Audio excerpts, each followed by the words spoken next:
Jésus. Est-ce que tu peux pousser des cris de joie? Est-ce que tu peux pousser des cris de joie? Est-ce que tu peux pousser des cris de joie? Est-ce que tu peux pousser des cris de victoire? Est-ce que tu peux crier avec moi victoire? Est-ce que tu peux crier victoire? Est-ce que tu peux crier victoire? Victoire. Alléluia.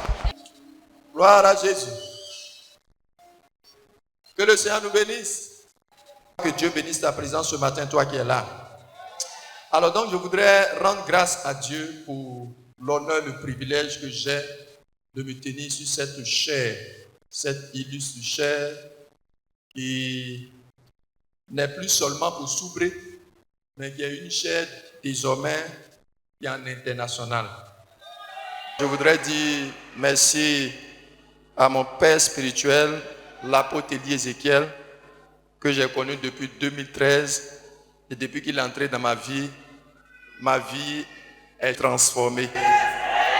Et ma vie avance. Et je progresse. Alléluia. Et je suis vraiment dans la joie.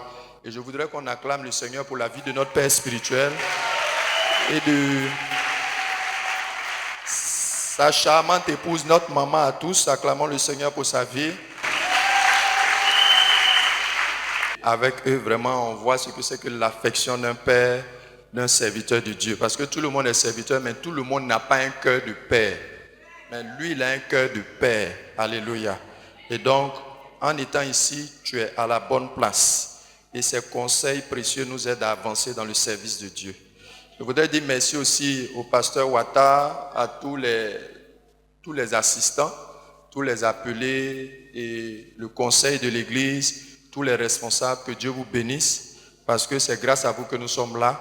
Je voudrais vous dire merci. Merci aussi au peuple de Dieu, parce que sans peuple, il n'y a pas de berger. Et votre présence aussi est une bénédiction pour nous. Et votre soutien nous donne la force de pouvoir continuer et avancer. Alléluia. Alors, vous avez les salutations de mon épouse. Certains la connaissent, d'autres pas. Mais Dieu permettra que ceux qui ne la connaissent pas la connaissent. Mais elle me transmet vos salutations ce matin, ainsi que l'église qui est à Abidjan vous salue au nom de Jésus. Voilà. Amen. Alors donc, je suis là ce matin pour partager la parole de Dieu avec vous. Il faut dire Amen. Je suis porteur d'un message pour toi ce matin. Ce que je vais te dire est en train de transformer ma vie.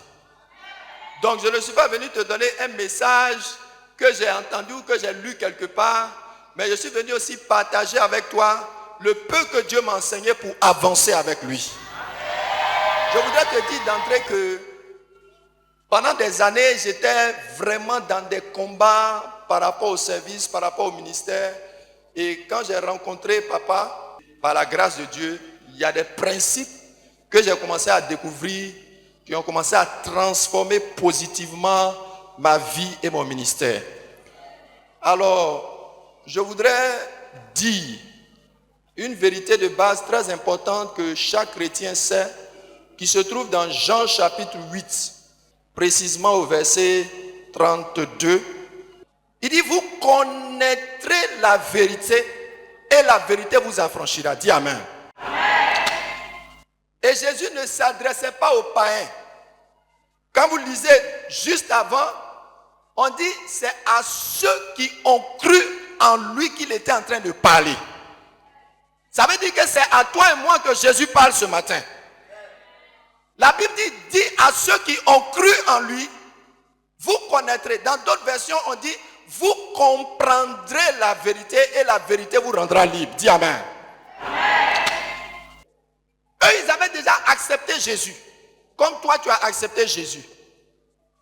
Mais l'une des vérités importantes de base que tu dois comprendre, c'est que la délivrance est liée à la révélation de la parole de Dieu.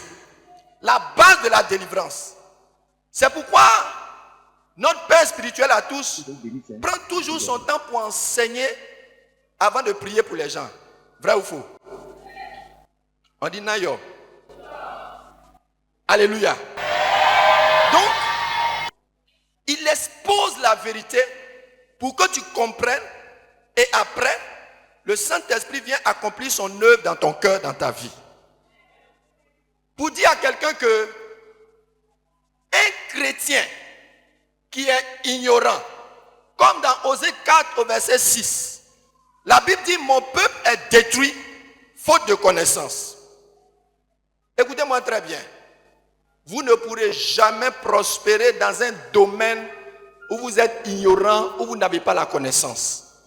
C'est pourquoi le chrétien doit être beaucoup attaché et rattaché à la parole de Dieu. Et c'est l'une des qualités premières que j'aime et j'admire beaucoup chez papa, parce que dans tout ce qu'il fait, il va toujours s'appuyer sur la parole de Dieu. Est-ce que quelqu'un me comprend ce matin? Donc, pour te dire que ce que je vais partager avec toi là, ce n'est pas nouveau pour toi. Mais je vais juste venir appuyer ça pour que tu comprennes que c'est quelque chose qui va t'aider à avancer dans la vie. Dis Amen. C'est pourquoi le titre de mon message ce matin, c'est comprendre et marcher dans l'esprit des sacrifices ou l'esprit de sacrifice. Comprendre et marcher dans l'esprit de sacrifice ou encore comprendre et marcher dans la loi des sacrifices. Dans la loi des sacrifices. Pourquoi loi? Pourquoi je dis dans la loi?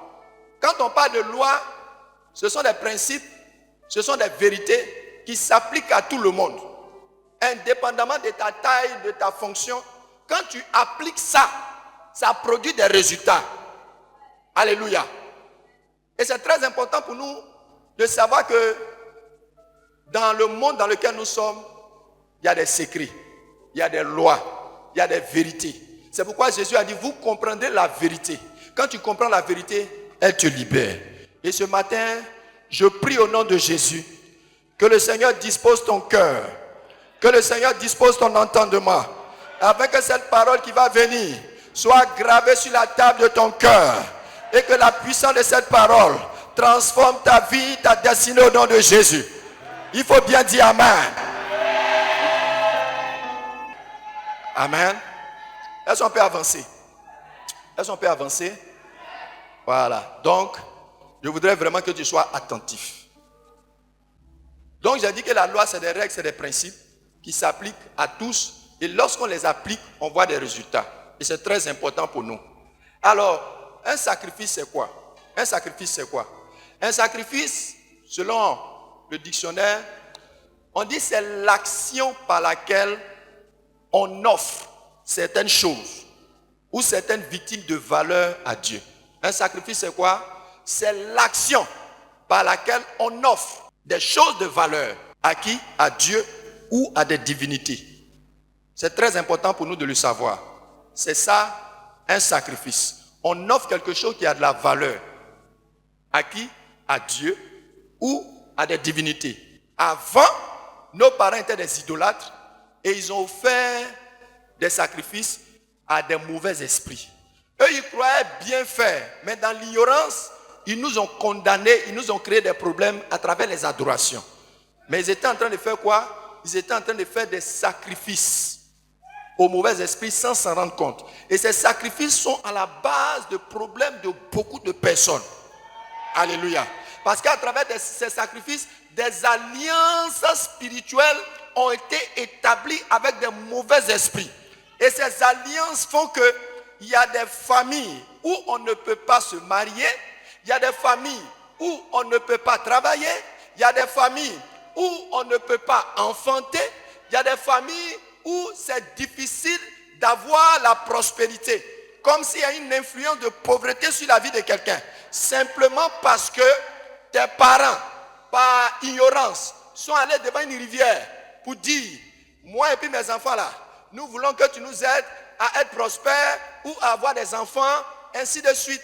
Et en le faisant, et en faisant des sacrifices, ce sont des alliances qu'ils ont contractées. Et sur la base de ces engagements de nos parents, toute la lignée a été introduite dans une alliance, que tu le saches ou pas, ces alliances vont influencer ta vie. Et permettez-moi de vous dire rappeler que c'est en fonction des alliances qui sont sur ta vie que soit tu vas t'élever ou que soit tu vas descendre. Parce que nous tous qui sommes nés d'hommes et de femmes, surtout en Afrique, nous sommes influencés par des alliances. Il y a eu des adorations. Souvent on les ignore, mais ces alliances influencent nos vies. J'ai écouté le témoignage d'un pasteur. Il était pasteur, mais il était, je vais dire, il avait un vêtement spirituel de pauvreté. Il faisait du bien aux gens, il donnait souvent de l'argent, mais chaque poupée, son loyer, pour faire certaines choses, c'était toujours combat. Et puis c'est toujours à la dernière minute que les choses se passent pour lui. Mais à un moment donné, il a dit, Seigneur, j'en ai marre de cette situation. Et Dieu, je vous épargne tous les détails, va permettre qu'un jour, pendant qu'il est à l'hôtel en train de crier sa fatigue à Dieu, Dieu va ouvrir ses yeux, il va voir un ange qui va venir tirer comme quelque chose sur lui. Et on lui dit, regarde. Il dit, c'était comme un vêtement qui suintait. Il y avait des choses comme la bave qui tombait dessus. Un vêtement sale. Et on lui a dit, c'est ça qui est ta pauvreté. Il était pasteur. Donc ça veut dire que le monde spirituel s'en fout de ton titre. S'en fout de ton rang. S'en fout de tes grades. Le monde spirituel fonctionne avec des lois. J'ai dit le monde spirituel fonctionne avec des lois. Et tant que ces lois ne sont pas brisées, ne sont pas détruites, ta vie sera sous le contrôle des esprits méchants, des esprits mauvais. Quand bien même tu vas adorer Jésus, tu vas chanter le nom de Jésus, tu vas célébrer le nom de Jésus, mais bien aimé, ta vie sera limitée. J'aime dire souvent aux chrétiens, vous savez, c'est le jour où souvent l'élévation va venir, que tu vois au fait que spirituellement, tu as des limites. Il y a des femmes qui vivent avec des gens. Aussi longtemps qu'ils ne te parlent pas de mariage, tout va bien à la maison. Mais le jour où il va dire, je vais me présenter à ta famille, c'est là que tous les problèmes viennent. Pour te faire comprendre au fait que toi, tu ne dois pas te marier. Et ce sont les combats dans lesquels nous sommes. C'est pourquoi, même si on a accepté Jésus, même si tu es là, tu confesses Jésus, il est important que tu viennes à la délivrance. Que tu viennes écouter ces messages puissants qui sont véhiculés à travers cette chaîne et qui vont transformer ta vie. Alléluia. Très important. Donc, écoutez-moi, bien aimés frères. La vie est spirituelle. Dis avec moi, la vie est spirituelle. Il faudra que tu comprennes que la vie est spirituelle. Parce que le problème de beaucoup, c'est qu'ils marchent dans l'ignorance en croyant que tout se limite à ce qu'on voit. Oh non, le monsieur là, il est beau, hein? Oh non, la femme là, elle est belle, hein? Mais est-ce que tu connais son identité spirituelle? C'est ça qui est la vraie question. Le monsieur que tu vois qui a garé 4x4 devant toi, qui est joli là, est-ce que tu connais son identité spirituelle? Et c'est là que beaucoup ont été pris au piège. Mais tu dois comprendre que la vie est spirituelle. Et la vie fonctionne avec des lois spirituelles. Ce que tu n'as pas possédé spirituellement, dans le naturel, tu ne vas jamais posséder ça. Je parle à quelqu'un. J'ai dit, ce que tu n'as pas possédé spirituellement, dans le naturel, tu ne vas jamais posséder ça. C'est pourquoi, quand tu comprends que la vie est spirituelle, il faut que tu fonctionnes avec des lois spirituelles. Et la loi dont je vais te parler ce matin, c'est la loi des sacrifices. Dis avec moi sacrifice. Répète encore sacrifice. Écoute-moi très bien.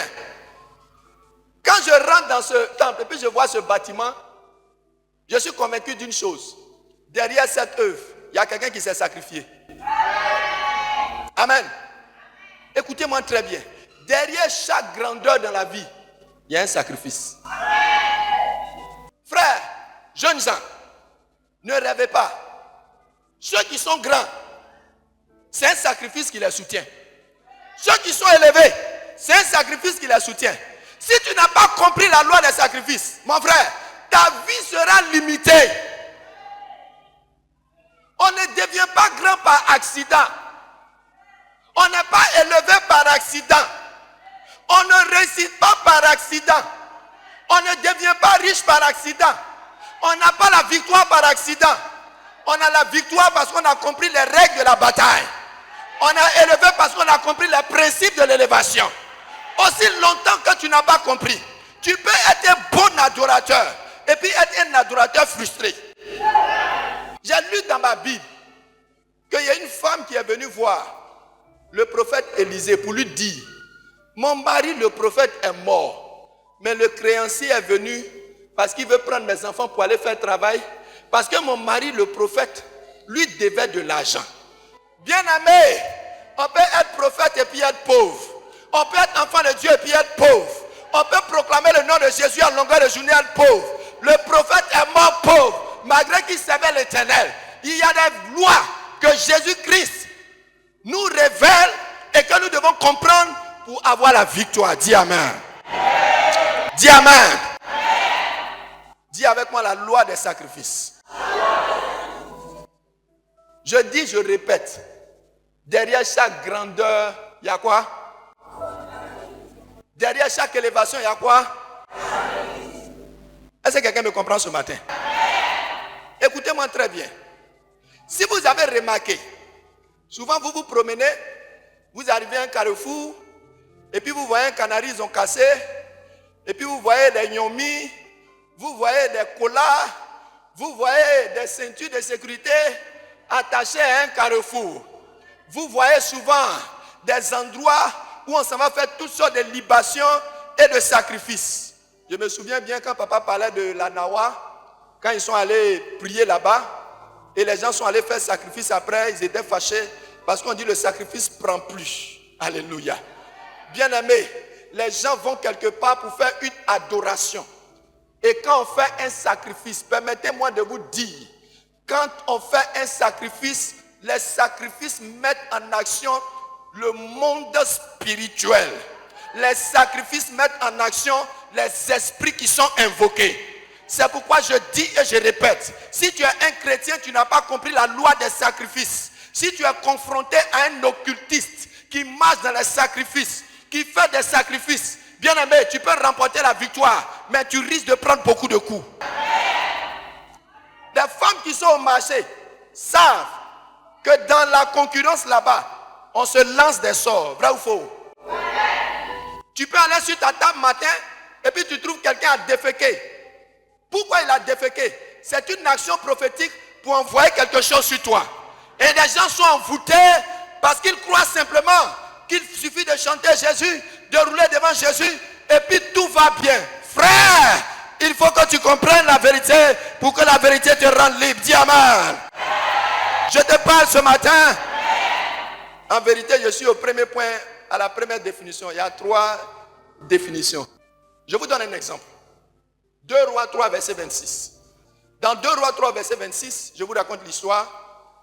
Israël est parti en guerre contre un roi de Moab. Ils ont prophétisé sur Israël. On dit quand vous allez arriver à Moab, vous allez les vaincre. Vous allez gagner la ville. Vous allez tuer tout le monde. Donc ils ont prophétisé sur Israël. Israël s'en va au combat. Et puis, effectivement, ils ont commencé à remporter la bataille. Le roi de Moab se rend compte à un moment donné que malgré tous ces efforts-là, il n'arrive pas à avoir de percée. Il savait que si le combat continuait comme ça, il allait être tué. Qu'est-ce qu'il va faire? La Bible dit, si tu as trouvé, tu lis ça rapidement. Parole du Seigneur. Le roi de Moab, voyant qu'il avait le dessus dans le combat, prit avec lui 700 hommes tirant l'épée pour se frayer un passage jusqu'au roi d'Édom. Mais il ne put pas. Il prit alors son fils premier-né, qui devait régner à sa place, et il l'offrit en holocauste sur la muraille. Et une grande indignation s'empara d'Israël, qui s'éloigna du roi de Moab et retourna dans son pays. Amen. Donc le monsieur, la guerre est chaude. Il cherche comment il va faire pour s'en sortir. Il n'y a pas d'issue. Qu'est-ce qu'il fait? On dit qu'il prend son premier fils. Or, c'est le premier fils qui est l'héritier, qui doit régner à sa place. Il le prend et puis le sacrifie sur la muraille. Combat ou à huer. Le combat a fait quoi? A pris fin. On dit Israël était indigné. C'était un adorateur d'idoles. Donc en faisant le sacrifice, généralement c'était au dieu Moloch qu'on offrait ses enfants. En faisant le sacrifice, il a invoqué un mauvais esprit qui a libéré une indignation sur tous ses ennemis. Tout le monde s'est dispersé. Le combat est fini. Donc pour que sa vie soit sauve, qu'est-ce qu'il a fait? Il a sacrifié son premier fils. Vous n'avez jamais entendu quelque part que le monsieur là, il est devenu grand. Mais son premier fils là, quand il rentre à la maison, il est... Vous n'avez jamais entendu ça? Ou bien les enfants là meurent chaque année, vous n'avez jamais entendu ça? Ah ok. Allez-y comprendre quelque chose. Deuxième exemple que je vous donne. Je lis ça dans Luc 13, verset 1. En ce même temps, quelques personnes qui se trouvaient là racontaient à Jésus ce qui était arrivé à des Galiléens dont Pilate avait mêlé le sang avec celui de leur sacrifice. Donc qu'est-ce qui s'est passé? Pilate, Ponce Pilate, le gouverneur romain, voulait faire sacrifice. Et puis on dit, il a tué des Galiléens, il a mélangé leur sang. À lui, son sacrifice, il voulait faire. Pilate était qui? Il était représentant de Rome. Il était le gouverneur romain en Galilée. Mais qu'est-ce qu'il va faire? Pour offrir son sacrifice, il tue des gens, il prend leur sang, il mélange ça à lui son sacrifice, et puis ils font leur sacrifice. Qu'est-ce qu'il recherche? À consolider son autorité. J'ai un de mes fils qui dit une fois, son patron l'a appelé dans son bureau. Il avait réfléchi à beaucoup de choses. Et puis, le monsieur l'appelle, dès qu'il s'assoit, il dit oui, tu veux quoi? Peut-être que vous n'avez jamais vécu ça, mais il y a des autorités. Quand vous êtes devant elles, s'il s'arrête et puis te dit tu veux quoi, il te regarde dans les yeux, tu perds ton vocabulaire. Tu ne peux pas parler. Comme si tu es tétanisé. Frère, le monde est spirituel. Tu es dans ton service. On doit faire promotion. Tu as un féticheur à côté de toi. Toi, tu dis que tu es chrétien. Lui, il s'en va tuer les bœufs. Il s'en va faire des sacrifices. Toi, tu fais quoi? Demande à ton voisin, tu fais quoi? C'est pourquoi les élèves, et puis vous êtes assis. Vous dites, mais moi-même, j'ai pris Jésus même. Il faut prier seulement. Si tu n'as pas compris la loi des sacrifices, ta promotion là, je ne vais pas dire mauvaise chose, mais c'est entre tes mains. Dis amen. Est-ce que je parle à quelqu'un ce matin? Répète encore, la vie est spirituelle. Alors, la deuxième définition du sacrifice, on dit c'est abandon volontaire de quelque chose de précieux. On abandonne de façon volontaire quelque chose de précieux par amour pour Dieu ou pour honorer les esprits. Alors quand vous regardez le cas des disciples, ils ont abandonné quoi? Leur travail. Papa dit, il a laissé quoi? Son sifflet. Amen. Il a laissé son sifflet et il est venu servir Jésus. Quand il est venu servir Jésus, le temple n'était pas comme ça. Oh. Vrai ou faux? Il n'y avait rien qui laissait présager que ça allait sortir. Rien. Rien de ce rien. Il a sacrifié sa vie parce que Dieu l'a appelé à son service. Il a mis son travail de côté. Ses responsables lui ont dit, mais est-ce que ça va chez toi? Jésus, à cause de Jésus, tu vas laisser le travail pour aller être pasteur. Oh, on a trop entendu ça. Oh. Ah, moi-même, ils ont fait ma sauce. Dans ma famille, ils ont fait ma sauce. Mon papa et puis ses amis s'asseyent. Comment ça? Ton premier fils, il est allé à l'université. Et puis il va faire quoi? Il va devenir pasteur. Pasteur. Alléluia. Je ne suis pas encore arrivé. Mais grâce à CNTV, on va me voir à Madagascar au moins. Acclame Jésus. Alléluia. Si j'étais un petit cadre quelque part dans une banque, qui allait me connaître à Madagascar ou bien en Afrique du Sud?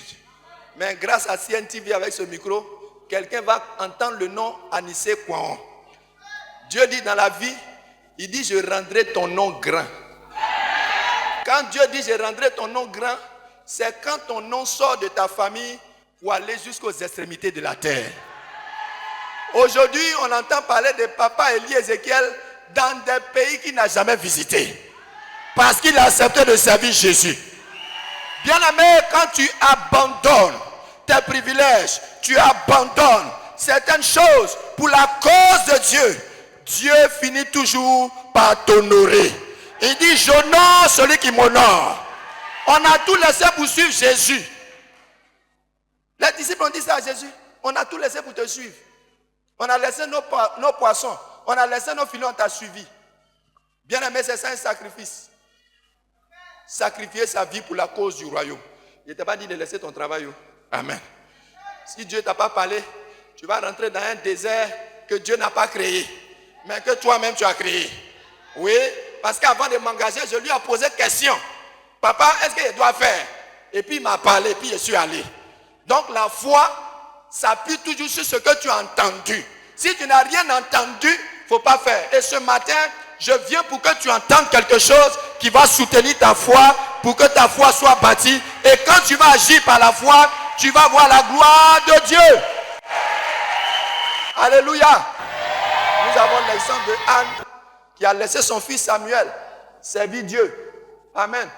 Elle a laissé son fils Samuel servir Dieu. Est-ce que quelqu'un comprend? Troisième et dernière définition, le sacrifice, c'est une privation que l'on s'impose ou qu'on accepte pour l'amour de Dieu ou pour une certaine considération. Donc, c'est une privation. Regardez, quand vous regardez la vie de l'apôtre Paul dans 1 Corinthiens 7, l'apôtre Paul va dire une phrase très forte. Il dit, pour ce qui concerne les choses dont vous m'avez parlé, écoutez très bien, il dit, je pense qu'il est bon pour l'homme de ne point toucher de femme. Il faut dire, hey. Dis avec moi, hey. L'apôtre Paul dit, il est bon pour l'homme de ne point toucher de femme.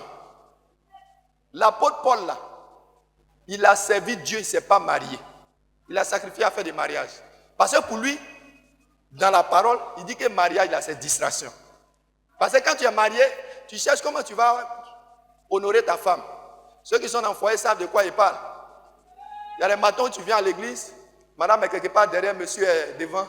Parce qu'il y a eu un petit clash le matin avant de se lever ou bien avant de rentrer à l'église. Amen. Nous sommes mariés et nous savons que le mariage c'est ça. Il y a des moments où on ne se comprend pas, il y a des moments où on se comprend.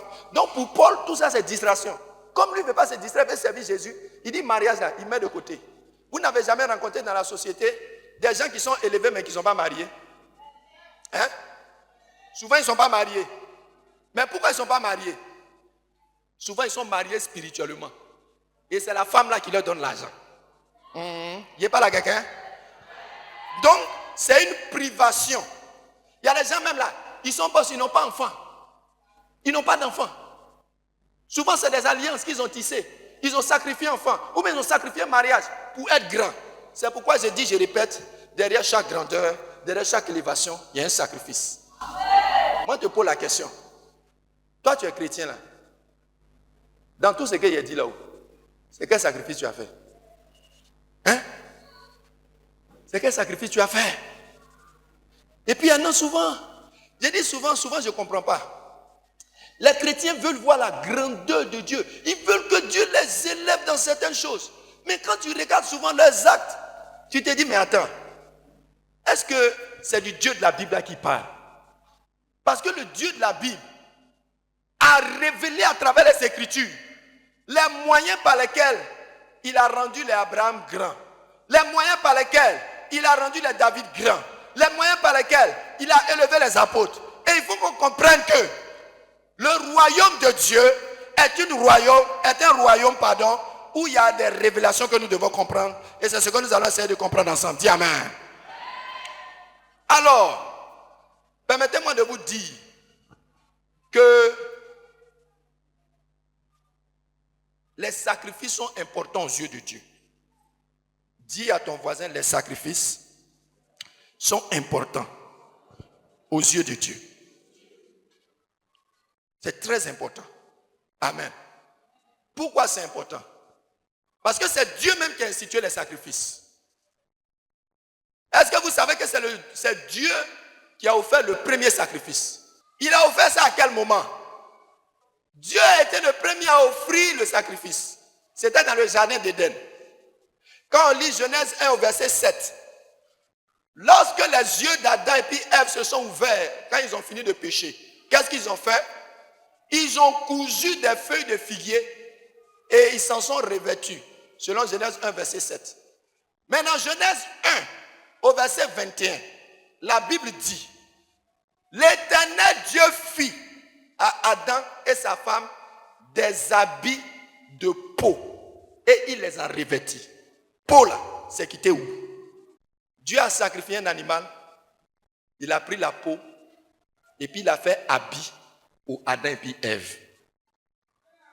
Amen. C'était le premier sacrifice. C'est même pas l'homme qui a fait, c'est Dieu qui a fait.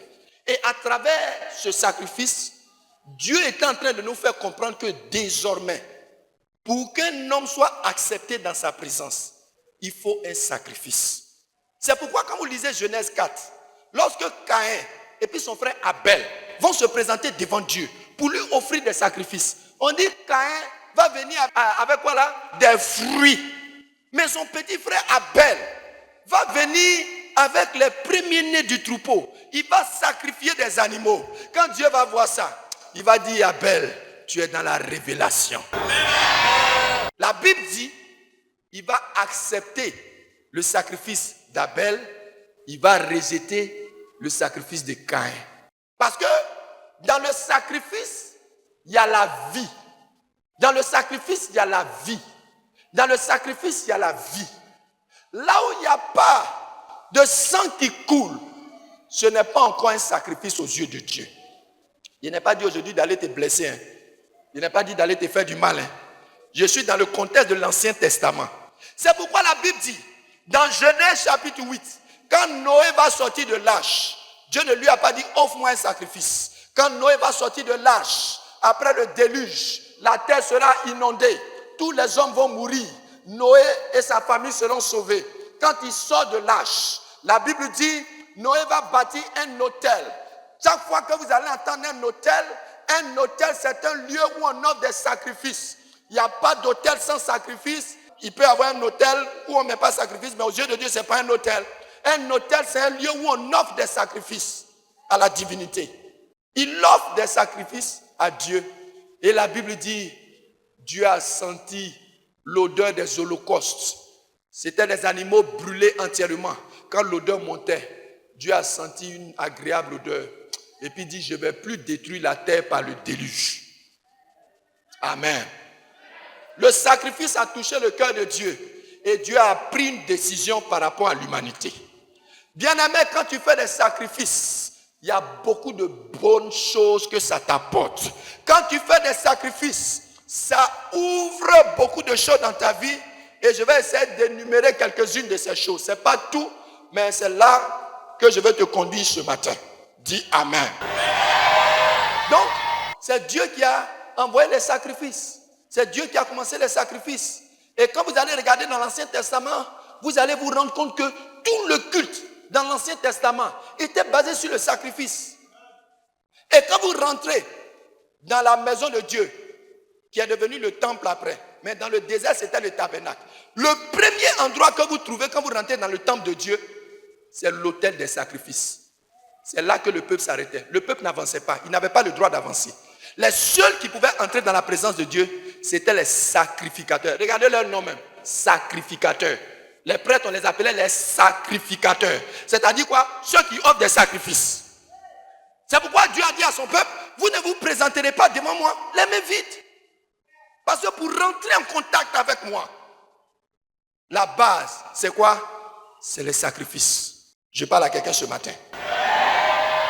Et je voudrais que vous compreniez que la vie chrétienne, beaucoup l'ignorent, mais je veux vous rappeler, la vie chrétienne est une vie de sacrifice. Je peux répéter, la vie chrétienne dans laquelle on est engagé là, c'est une vie de sacrifice. Si quelqu'un t'a prêché pour te dire que quand on accepte Jésus, tout devient facile, la personne t'a menti. La personne ne t'a pas dit la vérité ou la personne t'a dit une partie de la vérité. Il faut que tu comprennes que le jour où tu as accepté Jésus, tu as déclaré la guerre à tous les esprits de ta famille. Les démons qui ne voulaient pas te voir réussir, qui ne voulaient pas te voir te marier, qui ne voulaient pas te voir enfanter, qui ne voulaient pas te voir dans la promotion. Tous ces esprits, parce que tu as accepté Jésus, se dressent contre toi. C'est pourquoi quand on accepte Jésus, tout ce qui était facile avant devient compliqué. Le but de Satan, c'est de te faire abandonner la foi. Et beaucoup ne sont pas assez forts quand ils ne comprennent pas la vérité de la Bible et abandonnent la foi. Parce qu'ils ont l'impression que depuis que j'ai accepté Jésus, tout est mélangé, tout est gâté, tout est devenu compliqué. Dans cette affaire de Jésus-là, c'est mensonge, on nous a dit, moi je ne vais plus à l'église. Je veux dire à quelqu'un ce matin, si tu ne comprends pas ta vie actuellement parce que tu as accepté Jésus, ça veut dire qu'il y a quelque chose que Dieu est en train de faire dans ta vie. Si tu es combattu parce que tu as accepté Jésus, il y a quelque chose de glorieux qui se présente au devant de toi. Je veux dire à quelqu'un, peu importe les combats par lesquels tu passes aujourd'hui, n'abandonne pas. Les hommes peuvent t'insulter, les hommes peuvent te juger, les hommes peuvent te mépriser. Te dis, depuis l'accepter Jésus, il est devenu quoi? On ne voit pas son devant, on ne voit pas son derrière. Depuis que tu as accepté Jésus là, qu'est-ce qui a changé? On ne voit pas devant, on ne voit pas derrière. Tout ça, c'est l'œuvre du diable pour te décourager. Reste ferme, attache-toi à ton Dieu, tu verras sa gloire. J'ai dit tu verras sa gloire. J'ai dit tu verras sa gloire. Alléluia. C'est important de le comprendre. Donc nous sommes dans un combat où tout devient compliqué à cause des lois et des influences spirituelles. Donc la vie chrétienne est une vie de sacrifice. C'est pourquoi permettez-moi de vous dire, dans Apocalypse 1 au verset 5 et dans 1 Pierre 2 au verset 5, on nous appelle là-bas des sacrificateurs. Un chrétien est un sacrificateur. Un chrétien est un sacrificateur. Dis avec moi, je suis un sacrificateur. Dans l'Ancien Testament, les sacrificateurs étaient ceux qui prenaient les sacrifices du peuple et puis qui les offraient à Dieu. Mais dans la Nouvelle Alliance, nous sommes des sacrificateurs. Dis Amen. Apocalypse 1, verset 5, et de la part de Jésus-Christ, le témoin fidèle, le premier-né des morts et le prince des rois de la terre, à celui qui nous aime, qui nous a délivrés de nos péchés par son sang et qui a fait de nous un royaume des sacrificateurs pour Dieu son Père. À lui soit la gloire et la puissance au siècle des siècles. Amen. Jésus a fait de nous des prêtres. Sacrificateurs, c'est ça, des prêtres. Il a fait de nous un royaume. Vous qui êtes là ce matin, qui avez cru en Jésus, vous êtes des prêtres, vous êtes des prêtresses, vous êtes des sacrificateurs. Selon l'ordre de Melchisédek ou selon l'ordre de Jésus-Christ. Dis Amen. Un sacrificateur, son travail c'est quoi? C'est de faire quoi? Offrir des sacrifices. Maintenant, 1 Pierre 2 verset 5 nous dit, je lis dans la version Semeur, il dit, et vous aussi, comme des pierres vivantes, vous qui formez un temple spirituel, édifiez-vous pour constituer une sainte communauté de prêtres, chargés de lui offrir des sacrifices spirituels qu'il pourra accepter favorablement par Jésus-Christ. Dis avec moi, je suis sacrificateur pour offrir des sacrifices spirituels. Amen. Avant, on offrait des sacrifices comment? D'animaux. Mais maintenant, on offre des sacrifices comment? Des sacrifices comment? Des sacrifices comment? Est-ce qu'on est ensemble? Est-ce qu'on me suit? Donc, je te dis à toi, mon frère, ma soeur, à toi, mon bien-aimé, ma bien-aimée, qui m'écoute ce matin, que par ta foi en Jésus, il a fait de toi sacrificateur pour lui offrir des sacrifices comment? Spirituels. Donc, ça veut dire qu'il y a un nouveau type de sacrifice qu'on doit donner à Jésus. Donc, tu notes ça quelque part. Je ne vais pas te parler de ça aujourd'hui. Ça sera le thème de ma prochaine intervention, si Dieu le permet. Mais ce matin, je veux juste te donner les bénéfices du sacrifice, l'importance du sacrifice. Dis avec moi l'importance des sacrifices. Donc si tu as compris que la vie chrétienne est une vie de sacrifice, il faudra que tu comprennes l'importance des sacrifices dans la vie du chrétien ou dans la vie spirituelle. J'ai déjà donné quelques éléments importants, mais je voudrais citer quelques éléments pour ceux qui prennent note. Premier bénéfice dont je vais te parler, les bénédictions divines, temporaires et éternelles reposent sur les sacrifices. Pour être court, les bénédictions dans le royaume spirituel reposent sur le principe des sacrifices. Amen. Est-ce que tu comprends? C'est la première des choses. Donc ça veut dire quoi? Que si tu n'apprends pas le principe des sacrifices, tu risques d'être un chrétien qui est frustré. Tu ne vas pas voir la gloire de Dieu. Regardez, même le père de la foi, le grand Abraham, Dieu l'a mis à l'épreuve dans Genèse 22 en lui disant quoi? On connaît tous l'histoire. Abraham, offre-moi ton fils Isaac. C'est pas ça? Offre-moi Isaac. Moi, je vous pose la question. Quand un vieillard qui a 100 ans, qui toute sa vie, pendant 25 ans, s'est battu pour avoir un enfant, et Dieu lui a donné l'enfant là. Et puis Dieu lui dit, l'enfant que je t'ai donné là, il faut faire quoi? Il faut le prendre, et puis tu vas venir faire quoi? Tu vas le tuer. Amen. Si vous comprenez un peu. Donc, toi tu as travaillé toute ta vie. Tu as ton grand travail. Et puis un ange t'apparaît. Mon enfant, laisse ton salaire de 2 millions et viens prêcher l'évangile. Hey! La nuit, tu as te réveillé. Arrière de moi, Satan. Esprit de famille. Je te lis. Je te lis. Hey! Le monde où on est là, tu vas laisser ton salaire pour aller prêcher Jésus. Hey! Abraham, 100 ans. Prends Isaac, va le sacrifier. Abraham se lève sans broncher. Pourquoi? Parce qu'il a marché avec Dieu 25 ans. Il a appris à connaître Dieu. Il a appris à comprendre Dieu. Il a fait des sacrifices à Dieu. Il connaît le principe des sacrifices. Mais vous savez, quand tu as compris le principe des sacrifices, il y a un niveau où tu vas arriver, où Dieu va te demander quelque chose de vital. Quelque chose qui a une très grande valeur pour toi. Quelque chose auquel tu es attaché. Permettez-moi de vous dire, il y a des dimensions de bénédiction où des gens ne vont jamais rentrer parce que simplement ils n'ont pas compris le principe des sacrifices. Parce que quand tu marches dans le sacrifice, c'est en ce moment qu'il y a des choses que Dieu peut te demander. Mais toi-même là-haut, tu es incapable de donner 10 000 francs à l'église. Tu es incapable de faire offrande même. Même 10 000 tu ne donnes pas. Pourquoi Dieu va perdre son temps pour sortir pour te dire, mon fils, offre-moi ta voiture ou même offre-moi ton terrain? Ça là même, tu ne vas même pas entendre même. Qui a parlé même? C'est qui ça? Esprit de pauvreté arrière de moi. Mais quand tu as appris à marcher avec Dieu, tu sais discerner la voix de Dieu. Abraham n'a même pas discuté. Dieu lui dit, prends ton enfant, va donner. Mais quand Abraham est parti, quand il a attaché l'enfant, il a levé sa main.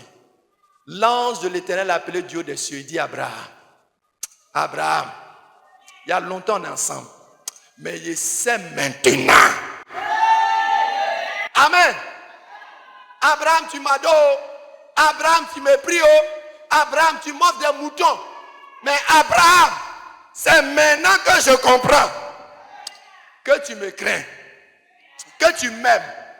Parce que si tu es capable de sacrifier Isaac parce qu'il t'a demandé, ça veut dire que tu m'aimes plus que tout. Est-ce que dans la vie d'Abraham, il y avait quelque chose, mais quelqu'un de plus précieux qu'Isaac? Isaac, c'était son tout.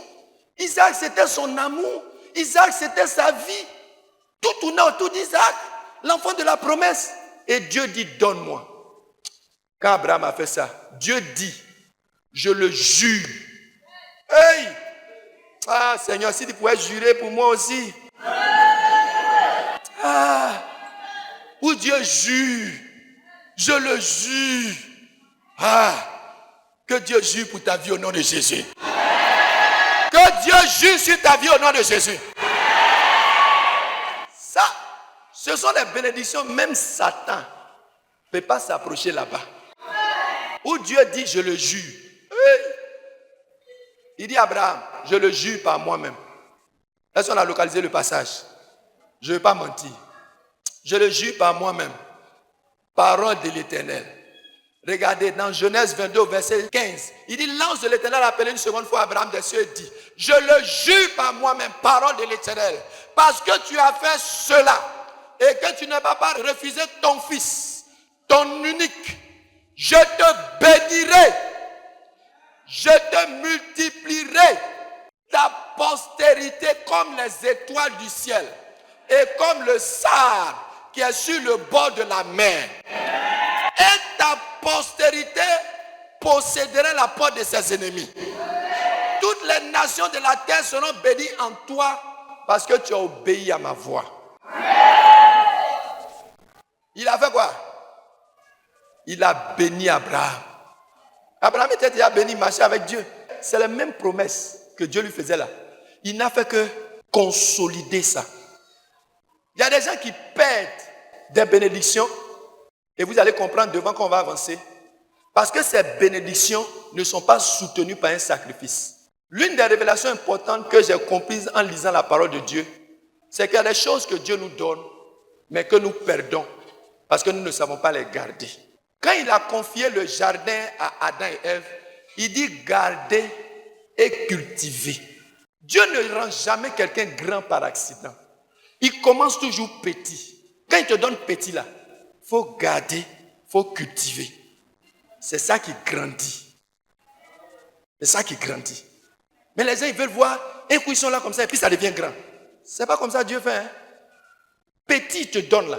Il regarde comment tu gardes, tu gères. Amen. Tu as quelque chose que Dieu t'a donné. Mais ce n'est pas soutenu par le sacrifice. C'est pourquoi les gens qui ne sont pas élevés. Écoutez-moi mes frères. Le mois passé, on allait faire consécration de la maison d'un de nos fils. Mais bien aimé, maison que j'ai vue là, c'est à la télévision quand il regarde les films nigériens, Nollywood là, que je vois maison comme ça. Mais c'est maison de chrétiens, pasteur assistant de mon collègue pasteur. C'est un de nos fils en commun. La maison fait 11 pièces. Chrétien, j'étais fier, j'étais content. Pourquoi? Parce qu'il a compris la loi des sacrifices. J'étais dans une église un jour. Le pasteur a dit non, on va faire une offrande. Il y a un responsable qui était à côté de moi, que je ne connais pas, il ne connaît pas. Il a ouvert son porte-monnaie. Il prend un billet de 10 000. Et puis il dit ça, c'est offrande pour quoi encore? Je l'ai regardé comme ça. Offrande ça là. Regarde. Tu as déjà bouclé le ciel sur toi. Tu vas donner. Tu ne recevras rien. Donc, et souvent on est comme ça. Vous faites une petite offrande. Ah vraiment? Et ça là vraiment? Moi je connais des gens qui sont prêts à prendre crédit 50 000 francs pour aller au funérailles. Vrai ou faux? Tout le temps, ils n'ont pas l'argent. Il y avait un comme ça dans mon église. Quand il venait, on paye son transport. Mais quand on dit à funérailles, cotisation, il paye. Il voyage. Donc là-bas, il est efficace. Mais pour Dieu, il ne faut pas compter sur lui. Mais quand tu le vois, il était très pauvre. Je parle à quelqu'un? Donc comprenez ça. Les bénédictions là, de Dieu là. Plus tu marches dans l'esprit de sacrifice, plus tu atteins des niveaux de bénédiction, les gens vont te regarder et vont croire que tu fais fétiche. Depuis que papa est rentré dans ma vie, je marche avec des amis. Mais, bien aimé, l'année passée, j'ai vécu des choses, je n'ai jamais vécu ça. Je ne peux pas te raconter parce que si je te raconte, tu peux être étonné. Mais frère, j'ai vu Dieu. J'ai compris que avec des sacrifices, ça marche. C'est pourquoi depuis que j'ai compris ça, chaque début d'année, je viens voir mon papa. Il me met à genoux. Il fait mon sacrifice. Papa, il ouvre la Bible, prophétise sur ma vie. Et puis quand je vais, Dieu travaille. Dieu fait. Amen. Alléluia. On juge du sacrifice par rapport à ce qui te reste quand tu as fini de faire. Parce que quand tu fais un sacrifice qui est passé par là, souvent il ne te reste pas grand chose. Ou il ne te reste pratiquement rien. C'est ça le sacrifice. Sinon, c'est pas tu as 1 million, tu viens, tu prends 500 000 francs, tu donnes, tu as mis dans ces 500 000 francs comme Ananias et puis Saphira pour venir dire aux gens, non, j'ai fait sacrifice. Dieu dit, bon, tu crois que moi je suis Gaou. Ananias et puis Saphira. Donc vous pensez que moi je suis Gaou quoi. Et l'argent que vous avez calé là-bas, c'est pour qui? Pierre dit, il est mort. Lui-même il est mort à cause de lui-même son terrain, son offrande, son argent. Donc on ne joue pas à Dieu. Ne mentez pas à Dieu, ne venez pas impressionner Dieu. Vous ne pouvez pas tromper Dieu. Vous pouvez tromper les hommes, vous ne pouvez pas tromper Dieu. Je parle à quelqu'un. Donc c'est ça. Regardez Jésus, quand il est au tronc d'arbre. On dit Jésus s'est arrêté au tronc d'arbre. Il y a des gens qui pressent, on dit non, Jésus ne s'intéresse pas à ton âme. Qui t'a dit ça? Jésus est venu s'arrêter là où les gens faisaient des offrandes.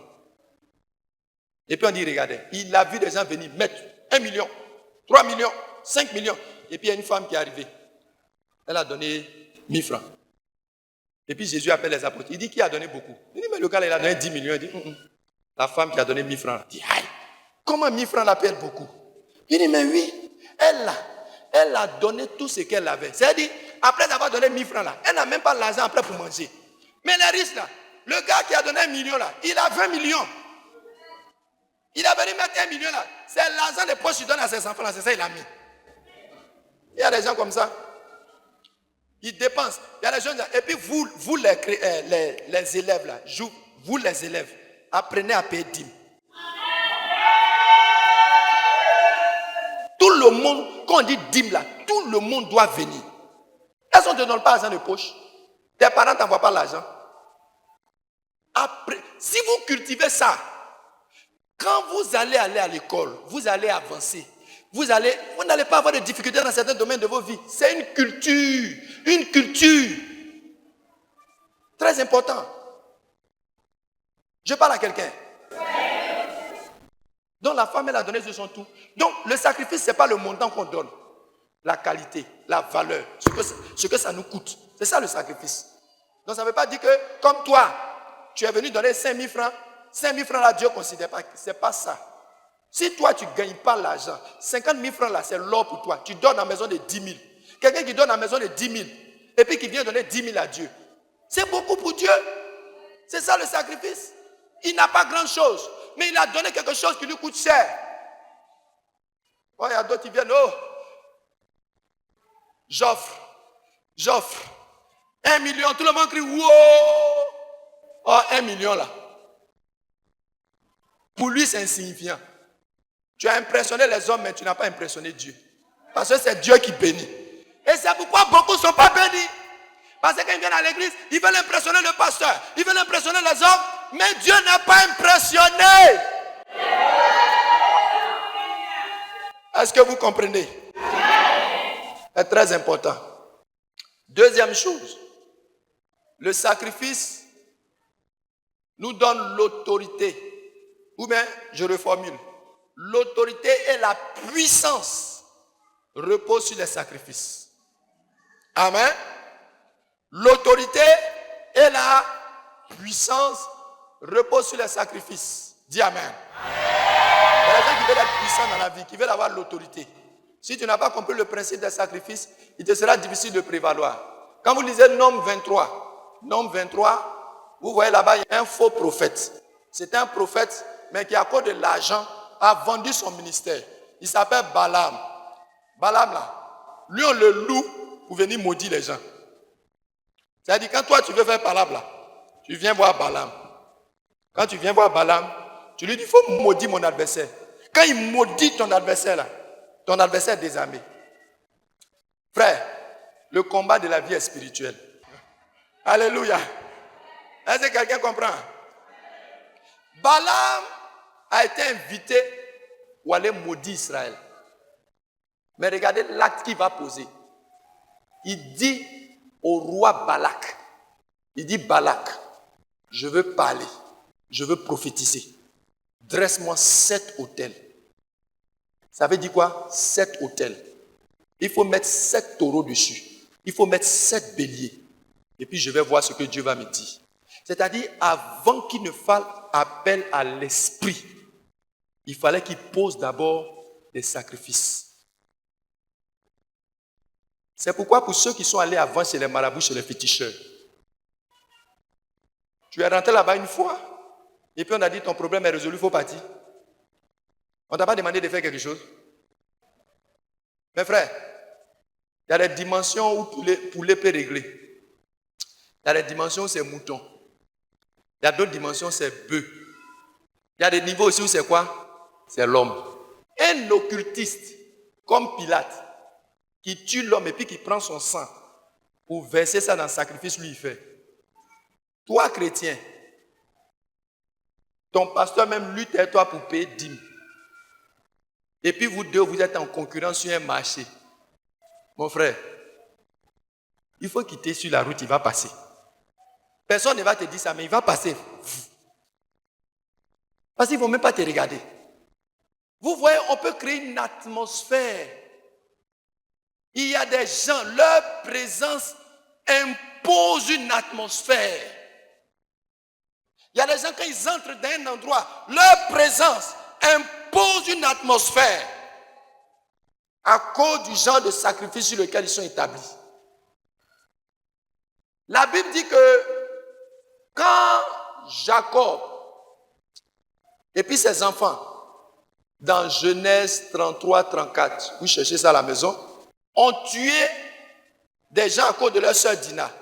La Bible dit, quand Dieu lui a dit, va à Bethel, me dresser un autel, on dit quand Jacob et puis ses enfants se sont levés pour partir, on dit la terreur de l'Éternel s'est répandue dans tous les pays alentours et personne ne les a poursuivis.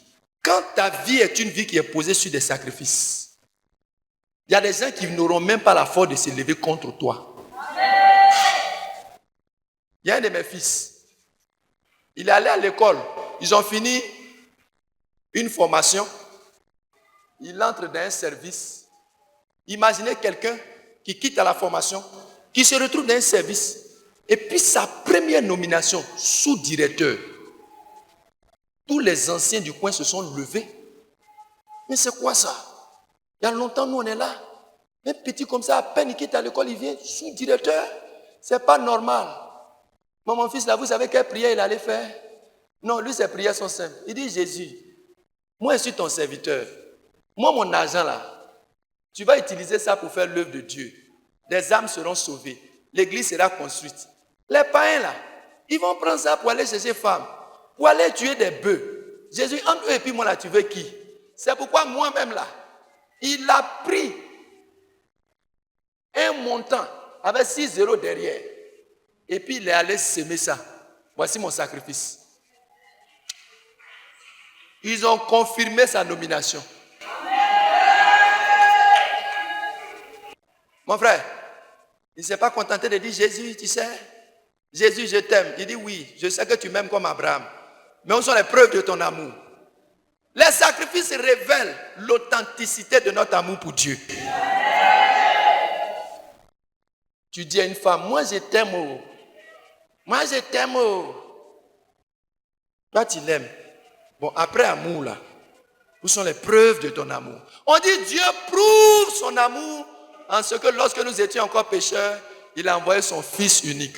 L'amour se démontre à travers les sacrifices qu'on fait.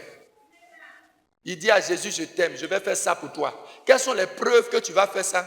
Il dit, ça tient d'abord Jésus, ça c'est pour ton pouvoir. Positionne-nous et tu verras. Et effectivement, Dieu l'a positionné, mais je vous dis, écoutez-moi très bien, il marche dans les sacrifices que vous ne pouvez pas comprendre. Il marche dans les sacrifices. Son poste était menacé parce qu'il y a eu des... Mes frères, un soir, il a crié à Dieu parce que quelqu'un est venu lui dire, allons voir féticheur, ils vont te garder à ta place. Quand il est rentré à la maison, il a pleuré. Il dit, mais Jésus, tu dis quoi? Et puis on me dit d'aller voir féticheur. Où est mon Dieu? Il a commencé à parler à Dieu. Mais quand il a fini de parler, il a balancé une offrande, un sacrifice. Lui, il ne prie jamais sans sacrifice. La personne qui doit le nommer l'a appelé pour lui dire, mon petit, rassure-toi, dors en paix. Dors en paix.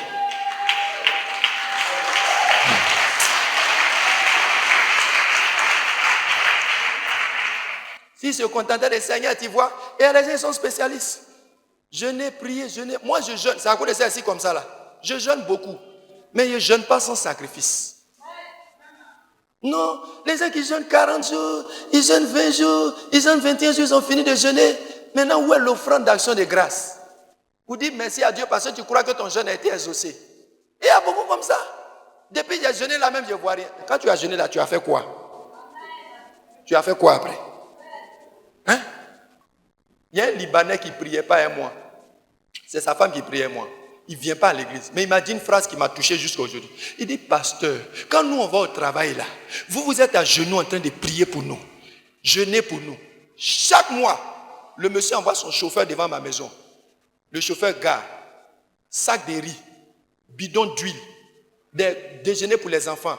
Je suis allé saluer le monsieur avec les enfants. Télévision, ventilateur. Vous savez ce monsieur-là, ce qui est arrivé? Dans l'entreprise où il travaillait, l'héritier de l'entreprise, c'est le papa de la fille qui l'a embauché. Maintenant, le papa est décédé. La fille lui dit, toi et puis moi là, il y a un qui va quitter la société. Bon, si la créatrice, fondatrice de l'entreprise te dit qu'entre vous deux, un va partir, qui doit partir? C'est toi. Vous savez ce que Dieu va faire? Le monsieur, mon épouse et puis sa femme rentrent en prière. La fille décide de vendre la boîte à une société étrangère. La société achète. La société envoie un blanc pour voir. Quand ils viennent, le premier blanc qui vient dit au Libanais là, je m'en vais. Quand je reviens, tu t'en vas. Je te renvoie. Parce qu'il était à la fille. Le blanc, la fin, il est parti, il n'est plus revenu. Ils ont envoyé un deuxième. Le deuxième qui est venu, il est venu, il a regardé. Quand il a fini, il a pris le monsieur comme son bras droit. La femme là, on lui a payé ses droits. Et puis on l'a libérée de l'entreprise. Fondatrice. Parce que quelqu'un marche dans les sacrifices. Ce n'est pas magie. C'est la vie chrétienne.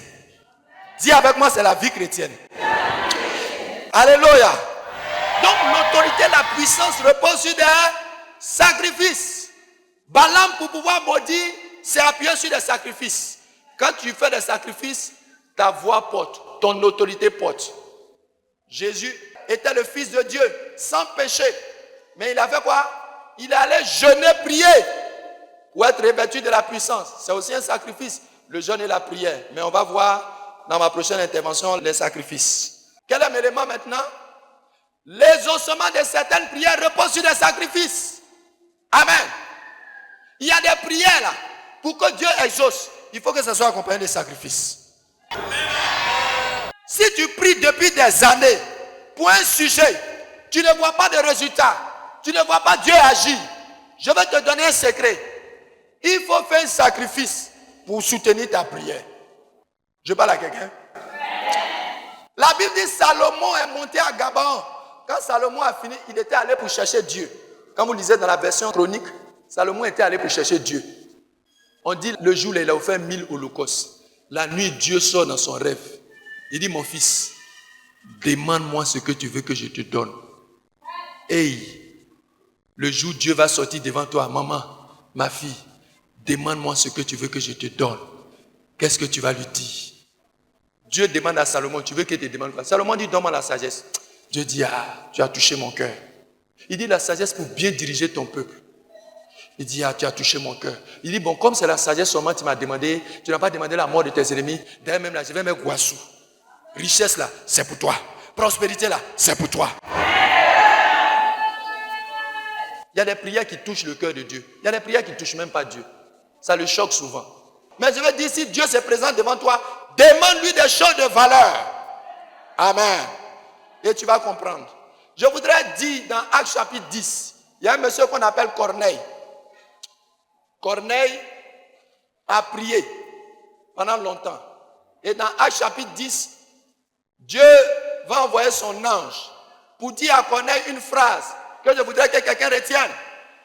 Au verset 3 de Actes 10, on dit vers la 9e heure du jour. Il vit clairement dans une vision un ange de Dieu qui entra chez lui et qui lui dit, Corneille. Les regards fixés sur lui Et saisi d'effroi, il répondit, qu'est-ce Seigneur? Et l'ange lui dit, Actes chapitre 10, verset 4, tes prières et tes aumônes sont montées devant Dieu et il s'en est souvenu.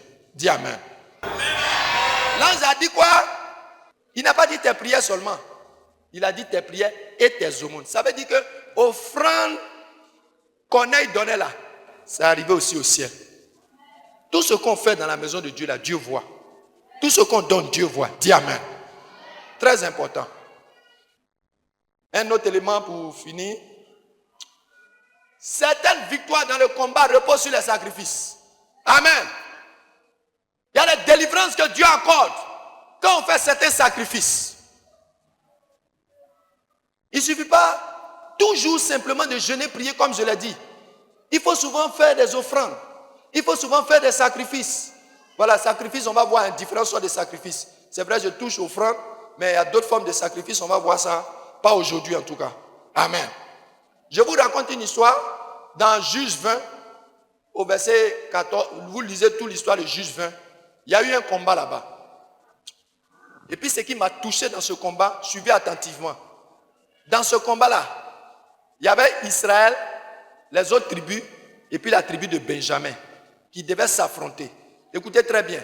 Les gens de Benjamin étaient 22 700 environ. Et la tribu d'Israël, ils étaient 400 000. 400 000 contre 22 700. Les 400 000 là, ça vont attaquer les 22 700. Les 400 000 là, avant d'aller au combat, ils disent à Dieu, est-ce qu'on doit aller? Lisez l'histoire. Hein? Dieu dit, allez-y. Quand ils sont partis, ils ont tué parmi eux 22 000. Les 22 700 ont tué parmi les 400 000 là. 22 000. Ce n'est pas Dieu qui leur a dit d'aller. Ils sont partis. On les a vaincus. Ah. Pourquoi? Ils viennent. Ils se remobilisent. Ils demandent. On dit, l'Allemagne, ils ont pleuré. Comme beaucoup pleurent quand ils ont un problème. Seigneur, Seigneur, Seigneur, oh Seigneur, tu ne vois pas que je souffre trop? Seigneur, tu n'as pas pitié de moi? Mon frère, pitié là, ça ne va pas résoudre ton problème. Pleure là, ça ne résout pas tous les problèmes. Amen. Pleurez. Il vient, Seigneur, est-ce qu'on doit partir? Il dit, allez-y. Ils sont partis. Ils ont tapé 18 000. Ils sont revenus. Ce n'est pas Dieu qui leur a dit d'aller. Hein? Est-ce que Dieu ment? Dieu ne ment pas. Mais avec quelque chose. La dernière fois, ils viennent devant Dieu. Ils pleurent. On dit le jour là, ils ont jeûné. Ils ont pleuré. Et ils ont fait des sacrifices. Quand ils ont fini de faire des sacrifices, des holocaustes et des actions de grâce, ils sont allés consulter Dieu. Est-ce qu'on doit partir? Dieu dit, montez, je les livre. C'est là ils ont eu la victoire. Il y a des combats depuis là, tu es dedans. Tu as fait jeune à sec. Tu as fait jeune Africa. Tu as fait jeune Gagnoa. Depuis là, fouille. Mon frère, il faut t'arrêter. Il faut faire sacrifice. Amen. Je te parle. Est-ce que tu apprends quelque chose? Je n'ai rien inventé, c'est la parole de Dieu. Quand tu vas arriver à la maison, il faut vérifier si ce que te dit là, c'est la parole de Dieu. Et c'est comme ça qu'ils ont eu la victoire. Et avant-dernier point, l'accès à la provision surnaturelle repose sur les sacrifices. L'accès à la provision surnaturelle repose sur les sacrifices. Regardez la veuve de Sarepta dans 1 Roi 17. La veuve là, c'est la sécheresse, c'est la famine. Il n'y a pas l'argent, il n'y a pas l'or, il n'y a rien. C'est des problèmes. Dieu veut bénir la veuve. Dieu dit au prophète Élie, va à Sarepta, j'ai ordonné une veuve de te nourrir. Quand il arrive chez la femme là n'a rien. Élie lui dit, je veux boire, il lui donne de l'eau. Il lui dit, il faut faire gâteau, je vais manger. Elle dit, prophète, chez moi, ce qui reste là-bas, là, ça peut juste faire gâteau. Pour moi et puis mon enfant, quand on finit de manger là, c'est la mort on attend. Le prophète dit, ce que tu as dit là, c'est vrai. Mais, il faut aller préparer gâteau là pour moi, d'abord. Et puis après, un peu là, tu vas prendre pour ton fils. Ça là, si tu as dit ça aux gens aujourd'hui, sur Internet, ils vont dire, voilà les prophètes escrocs là. Voilà les voleurs là. Voilà les chercheurs de femmes là. Il est parti habiter chez une veuve. Elle n'a pas de mari. À quoi il pense? Et puis son petit argent. Il s'en va lui dire, il faut me donner, il va manger. Il est méchant. Mais non, Dieu voulait la bénir. Mais pourquoi Dieu la bénisse? Il faut qu'elle fasse un sacrifice. Le peu qui lui reste, elle prépare, elle donne à manger au prophète. Le prophète dit, ainsi parle l'Éternel. Parce que tu as obéi à la voix de Dieu. L'huile ne manquera pas dans le pot, la farine aussi. Et on dit pendant toute la sécheresse, là où les autres cherchaient nourriture, elle, quand elle prend farine là, c'est toujours la même chose. Elle prend, elle prépare, même chose. Elle prend, elle prépare, même chose. Huile là, on sait, ça ne finit pas. C'est ça la provision surnaturelle. Tu ne comprends pas comment Dieu fait, mais l'argent ne te manque pas. Quand ça là, ça finit, il y a un nouveau qui vient. Quand une porte se ferme, il y a une nouvelle qui s'ouvre. C'est comme ça Dieu fait. Amen. Il y a un homme de Dieu, j'ai écouté son témoignage. L'homme de Dieu là, avec son église, ils ont jeûné pendant près de 3 ans. Et puis Dieu l'a enlevé, il est allé au ciel.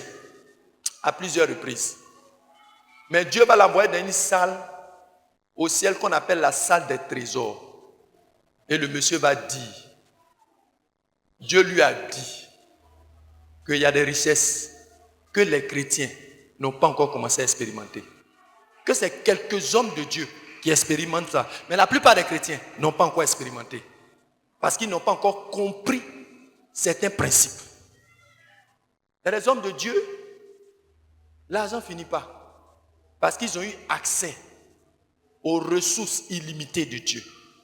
Ça peut être possible pour toi. Ça peut être possible pour chacun d'entre nous. Alléluia. Et enfin, dis avec moi enfin. Mon dernier point. Certains jugements et malédictions prennent fin par les sacrifices. Certains jugements et malédictions prennent fin par le sacrifice. Amen. Mon fils dont j'ai parlé là, mon fils là, il a dit à Dieu, il a remarqué dans sa famille que sa famille est pauvre. Et il a dit à Dieu, je ne veux pas être pauvre. Seigneur, je refuse d'être pauvre. Je veux devenir riche. Dieu lui a dit une phrase. Tu veux être riche? Il dit oui. Il dit, change ta façon de me donner. C'est la seule phrase que Dieu lui a dite. Tu veux devenir prospère?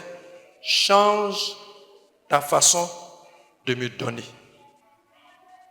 Et il marche dans ça. Voici mon fils qui est là.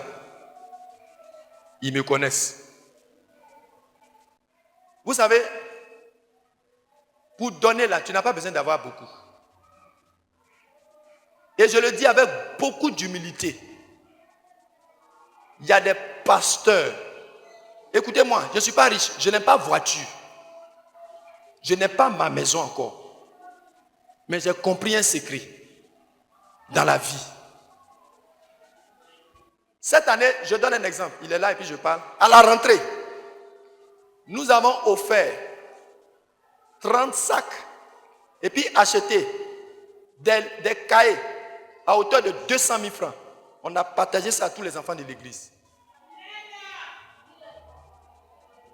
On n'a pas fait cotisation. Mon épouse et moi, on a distribué. Le voilà qu'elle est et puis je parle. On a compris que c'est pas mon église n'est pas grande comme pour vous. Hein. Parce que si on veut faire ça ici, c'est un vrai bijou aussi. Est-ce que quelqu'un me comprend? Donc, je veux dire, dans les principes du donner là, quand tu as un cœur qui aime donner, Dieu va toujours pouvoir. Je parle à quelqu'un, pour ne pas être long. Ben, je vais achever sans que vous êtes fatigué. Les jugements et les malédictions prennent fin. Donc mon fils, il a dit à Dieu, quand il a dit à Dieu, Dieu lui a dit change ta façon de me donner. C'est comme ça il marche. Donc nous on marche dans ces principes. Cette année j'ai une connaissance. À la rentrée, un de mes confrères qui traverse des moments difficiles. Et quand j'ai su la situation, je causais avec lui au téléphone et puis il me parlait d'une de ses filles qui est dans la même école que mes enfants, qui n'arrivait pas à inscrire. Je n'avais pas beaucoup. Mais je lui ai dit, viens avec ta fille. Ils sont venus. J'ai demandé l'inscription, c'est combien? Il a dit, je lui ai donné, il faut aller inscrire ta fille. Il est allé inscrire. L'argent là, je pouvais prendre ça pour acheter veste. Je pouvais prendre ça pour aller me pavaner quelque part. Mais vous voyez, c'est le cœur que Dieu regarde.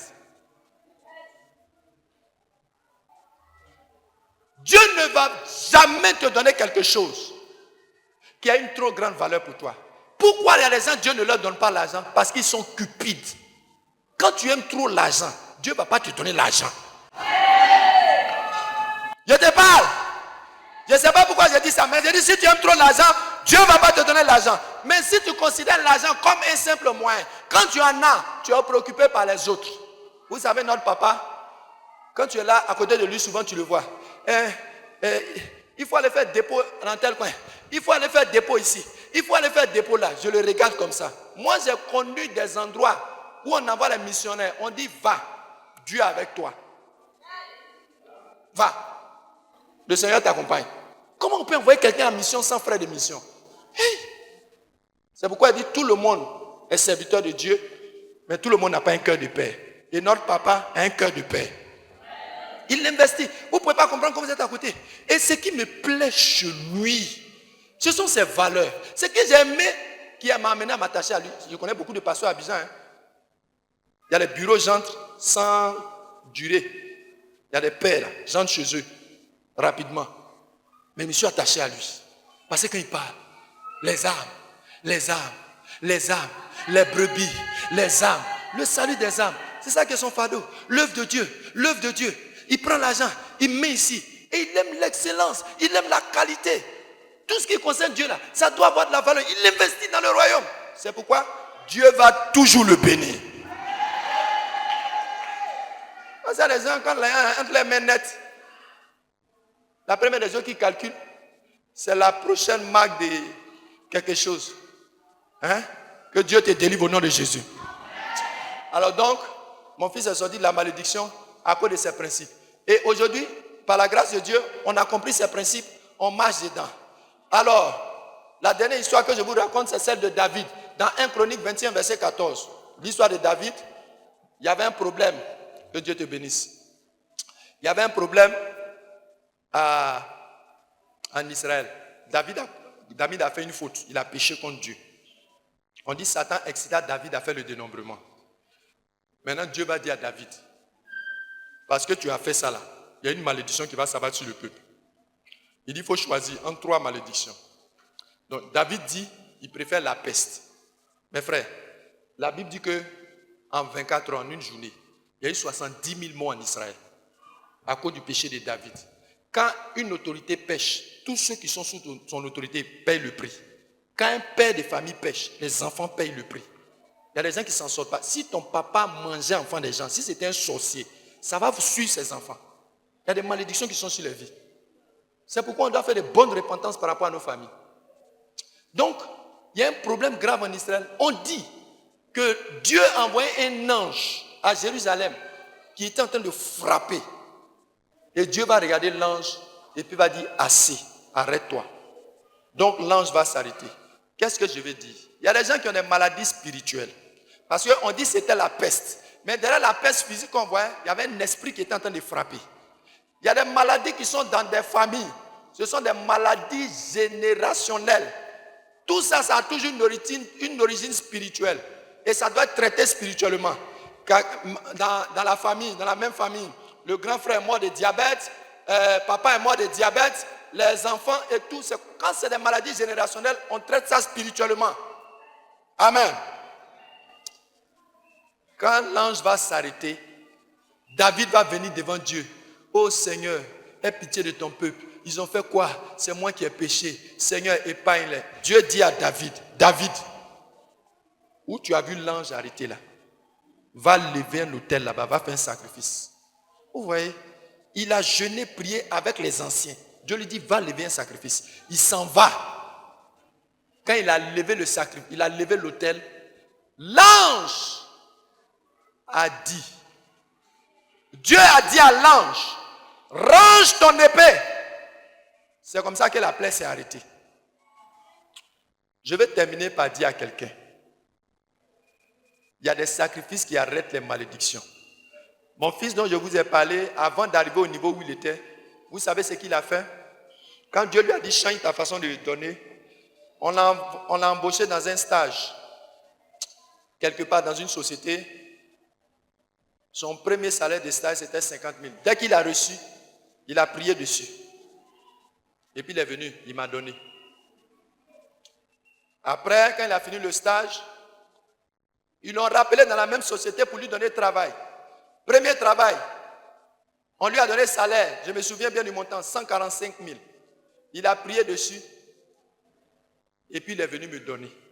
On appelle ça prémisse. Premier salaire, quand tu travailles, on ne mange pas. Premier salaire, quand on te donne, on ne mange pas. Le monsieur, je vous ai dit, on allait inaugurer sa grosse maison là. Premier salaire, quand il allait travailler, écoutez-moi mes frères, la maison dans laquelle il dormait, voici ça, comme ça, avec sa femme. Il roulait wara pour s'en sortir. Il était transitaire. Quand on l'a embauché, son premier salaire, c'était 40 000. Il est venu à l'église, il a donné ça à Dieu. On l'a béni. Il devait faire beaucoup de choses. Ça ne suffisait même pas. Maison ne pouvait pas recevoir les gens. Le même qui a dormi. Le jour où on est parti chez lui, il rendait témoignage. Il pleurait comme ça. Il pleurait. Il dit c'est comme s'il est dans un rêve. Parce qu'il sait d'où il est sorti. Nous, on sait d'où il est sorti. Si Dieu a pu faire ça pour lui, il n'y a pas quelqu'un ici, Dieu ne peut pas faire pour lui. Ce n'est pas parce qu'il est spécial. Il a compris les lois, il les a appliquées. Je parle à quelqu'un. Je parle à quelqu'un. Donc ce matin, je vais finir par là. Je suis venu simplement te dire que le Dieu qui m'envoie ici ce matin m'envoie pour te dire qu'il y a beaucoup de combats dans lesquels tu es. Il y a beaucoup de défis auxquels tu es confronté. Et toi-même, tu rêves d'avoir une grande destinée. Laisse-moi te dire que si tu veux réaliser cette glorieuse destinée que Dieu a pour toi, il faut que tu marches avec Dieu dans les sacrifices. Dans les sacrifices. Que Dieu vous bénisse. Que Dieu nous bénisse. Que sa grâce soit sur vos vies. Au nom de. Alléluia. Donc on va juste prier 5 minutes. Et puis je vais vous laisser. Amen. Donc tu restes debout. Alléluia. Ce que vous devez comprendre, c'est que le fondement de tous les autres sacrifices, c'est le sacrifice de Jésus. Il faut dire Amen. Le sacrifice parfait, c'est le sacrifice de Jésus. Tout ce que tu vas faire doit s'appuyer sur ce que Jésus a fait. Dieu ne va pas te bénir parce que tu mérites. Dieu ne va pas te bénir parce que tu as donné beaucoup. Dieu va te bénir premièrement parce que tu as mis ta foi en Jésus. Parce que tu t'es appuyé sur Jésus, le véritable roc. Mais ce que Jésus est venu faire pour nous ressemble à un exemple que je veux prendre. Ça ressemble à quoi? Du genre... Est-ce qu'aujourd'hui, il n'y a pas des gens qui meurent de palu? Il y a des gens qui meurent encore de palu? Il y en a, non? Est-ce qu'un médicament de palu manque à la pharmacie? Maintenant, pourquoi ils meurent de palu? Soit ils n'ont pas les moyens, ou bien... Donc, ce que Jésus a fait, pour qu'ils puissent être guéris, il faut qu'ils achètent le médicament.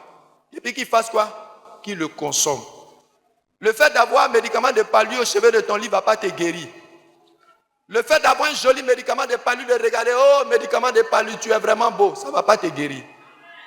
C'est quand tu vas consommer que tu vas être guéri. Donc, la Bible dit, vous êtes heureux d'entendre ces choses pour vous que vous les mettiez en pratique. Donc, c'est très important.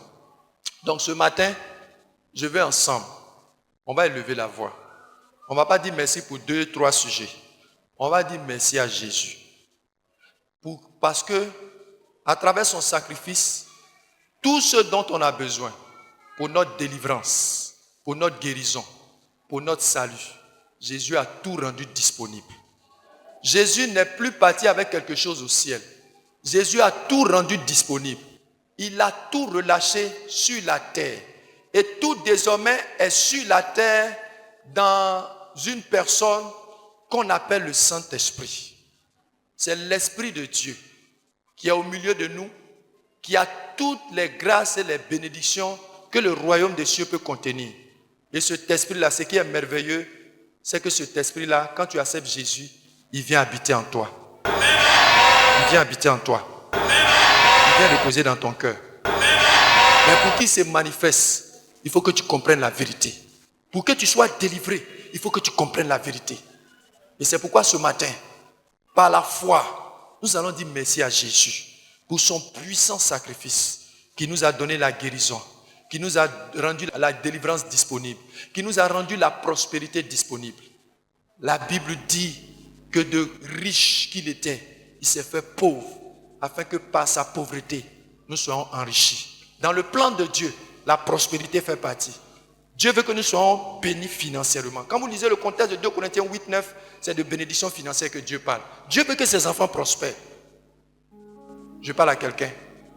Donc pour tout ce que Jésus a fait pour toi, que tu crois qu'il a fait pour toi, tu vas élever la voix ce matin. Si tu crois qu'il s'est sacrifié pour que tu aies la victoire sur tes ennemis, si tu crois qu'il s'est sacrifié pour que tu aies la santé, si tu crois qu'il s'est sacrifié pour que tu aies la victoire, élève la voix ce matin et commence à lui dire merci. Commence à lui dire merci. Dis merci à Jésus. Dis merci à Jésus. Dis merci à Jésus. Rabasheka. Il faut que ta foi parle. Dis merci Jésus. Parce qu'à la croix de Golgotha, tu as payé pour ma liberté. Tu as payé pour mon salut. Tu as payé pour ma délivrance. Tu as payé pour ma guérison. Tu as payé pour ma liberté. Jésus, tu l'as fait. Élève la voix. Élève la voix ce matin. Merci pour ta bonté, ta fidélité. Merci pour tout ce que tu fais. Merci Jésus, merci Jésus. Alléluia. Avant de prier pour toi, écoute cette parole. Le Seigneur a dit dans Jean 3, au verset 14. Il dit de même que Moïse a élevé les serpents d'airain, de même, il faut que le Fils de l'homme soit élevé pour que ceux qui croient en lui aient la vie éternelle. Pourquoi Moïse a élevé le serpent? Parce que le peuple avait péché. Les serpents les mordaient. Ils étaient en train de mourir. Ils ont dit à Dieu, aie pitié de nous. Et Dieu a dit à Moïse, lève le serpent. Et il a dit, les gens du peuple qui vont regarder le serpent, peu importe le niveau où le venin est arrivé, ils seront guéris. C'est-à-dire que quand tu regardes le serpent, le venin qui était en toi disparaît miraculeusement. Et Jésus dit de la même manière, Dieu va l'élever. Je veux dire quoi à quelqu'un ce matin? Si tu fixes les regards sur la croix, sur ce que Jésus a fait, sur ce que Jésus a fait, le miracle va se manifester dans ta vie. Ta vie sera une vie de miracle. Parce que tu regardes à ce que Jésus a fait. C'est pourquoi ce matin, tu vas prier avec moi. Tu vas dire avec moi, Père, au nom de Jésus, je veux te dire merci. Parce qu'en mourant à la croix,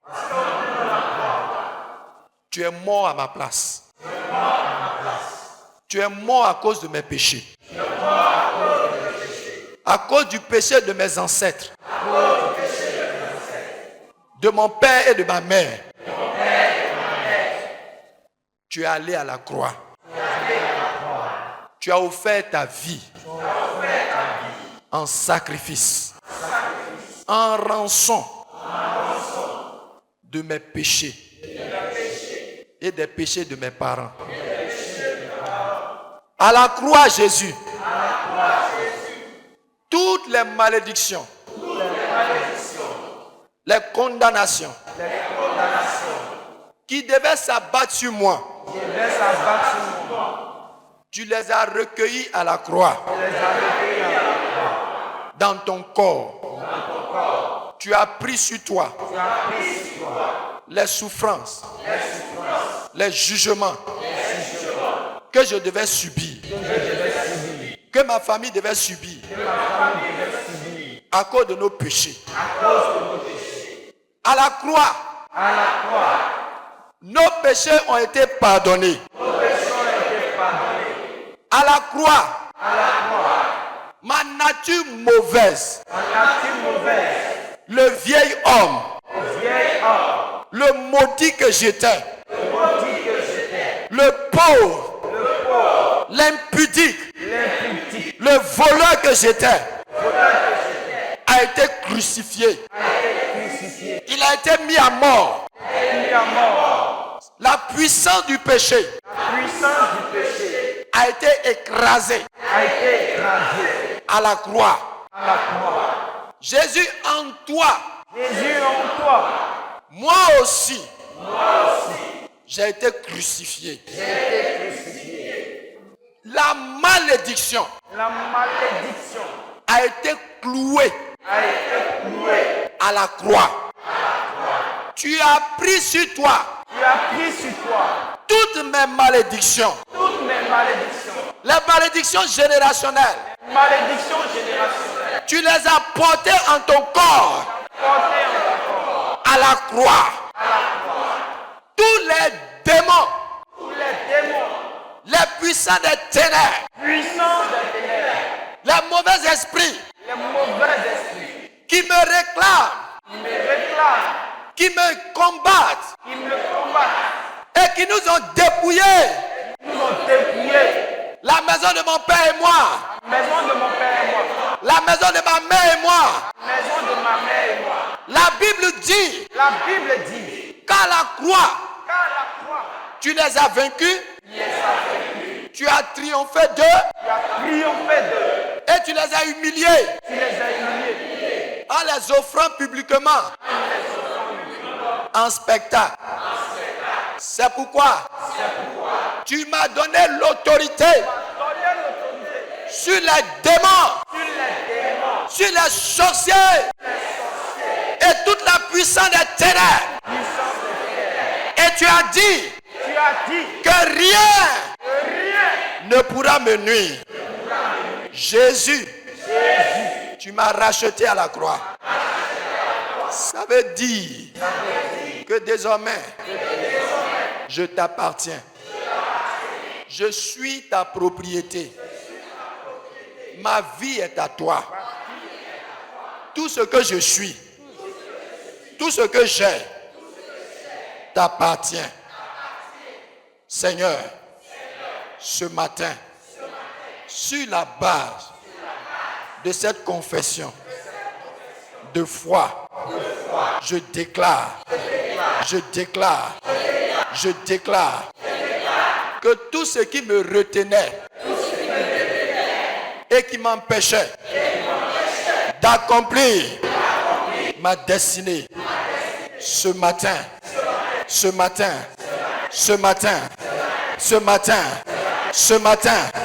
je vous annonce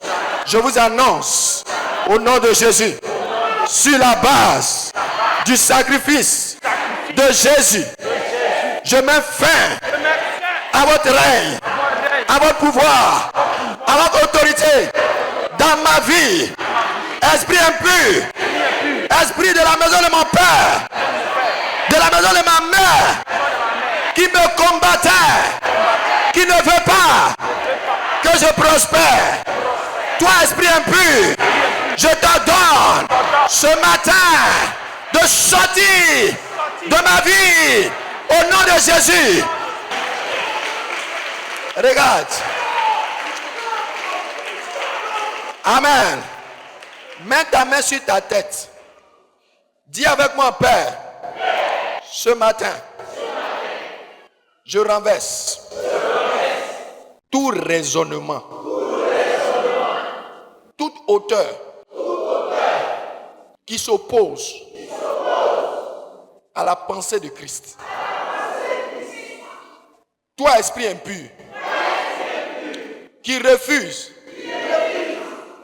que je reçoive la révélation des Écritures qui me fait raisonner et qui attaque dans mon esprit la vérité qui est semée, esprit d'erreur, d'égarement, sors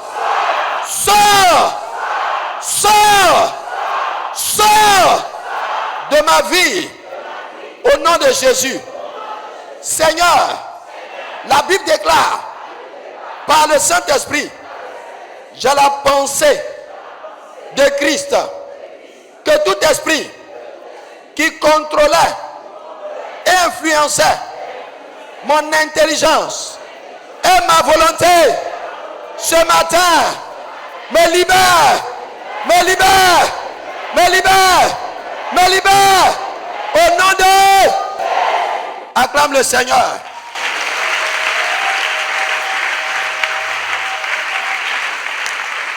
Amen. Je vais prier pour toi. Tu vas lever tes deux mains.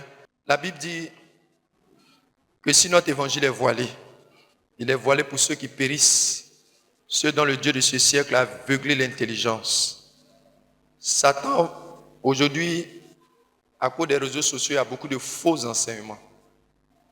Et beaucoup sont contaminés, pollués par les faux enseignements, par les fausses doctrines. Et le Seigneur a dit que quand lui a semé le vrai, l'ennemi est venu semer l'ivraie. Et ça étouffe la parole.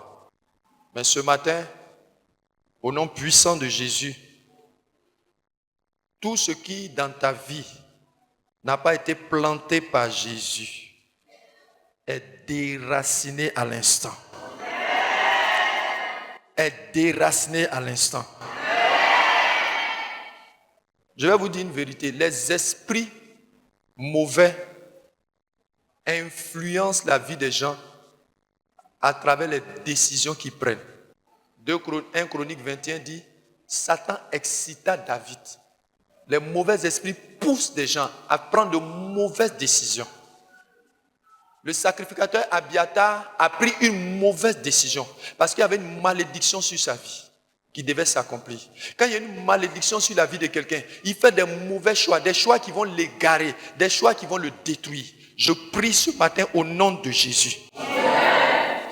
Que toute décision que tu es sur le point de prendre, qui ne vient pas de Dieu, qui vient de Satan, libère ton cœur au nom de Jésus.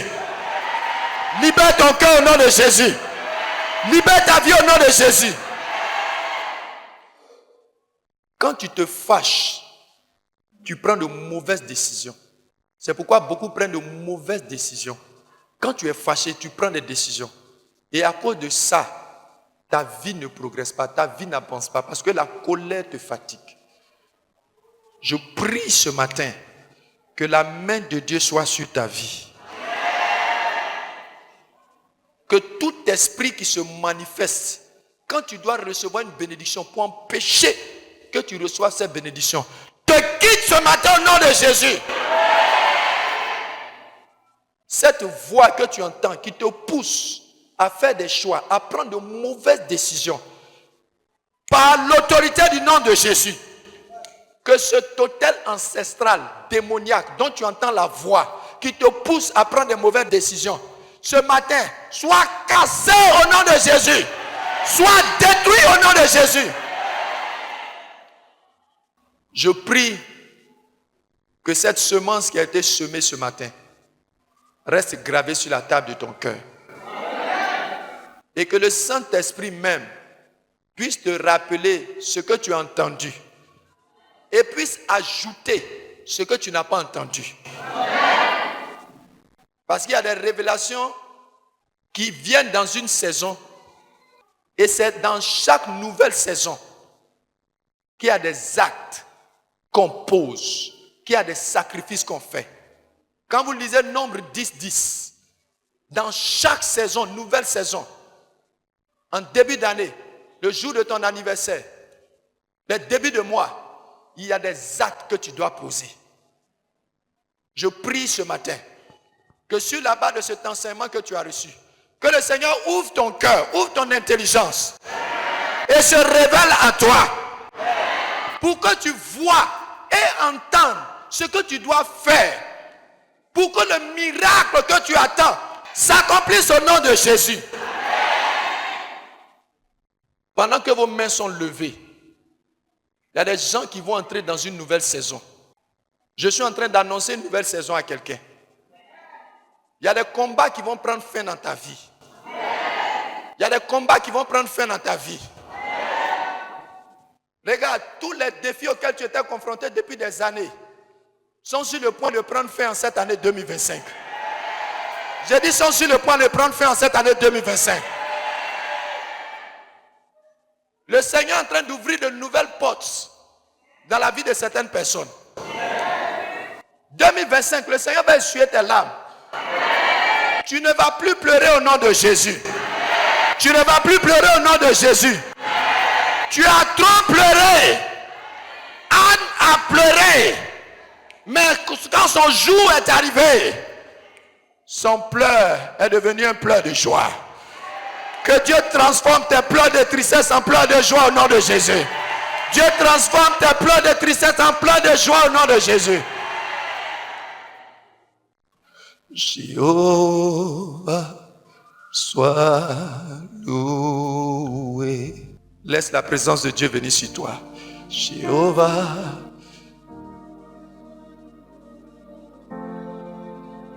sois glorifié. Sois glorifié.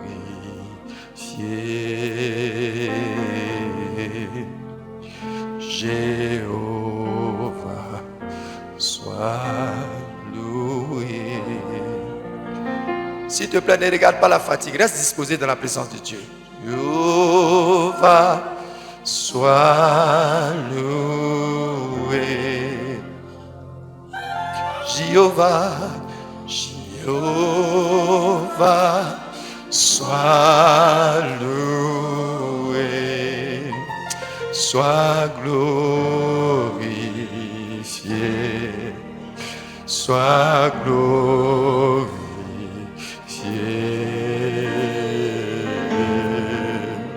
Jéhovah, sois loué. Jéhovah, Jéhovah, sois loué. Est-ce qu'on peut chanter ensemble? Jéhovah, Jéhovah, sois loué. Sois glorifié. Sois glorifié.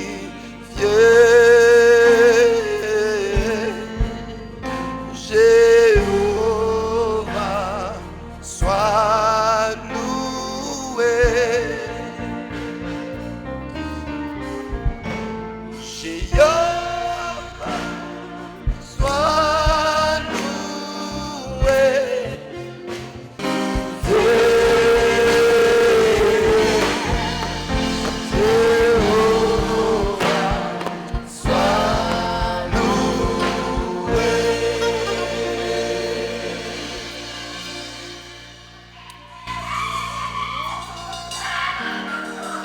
Il est présent ce matin. Il est présent ce matin. Jésus est présent ce matin. Laisse sa présence t'inonder. Merci Jésus. Merci Jésus. Oh, que ton nom soit béni. Merci Seigneur. Merci Jésus. Merci Jésus. Merci Jésus. Merci Jésus. Merci Jésus.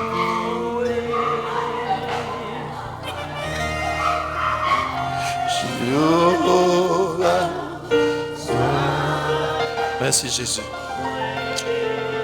Enlève les deux mains. Enlève les deux mains, je prie. Nous te bénissons. Nous te disons merci. Toi qui es assis dans les lieux élevés au-dessus des chérubins, je veux te donner toute la gloire.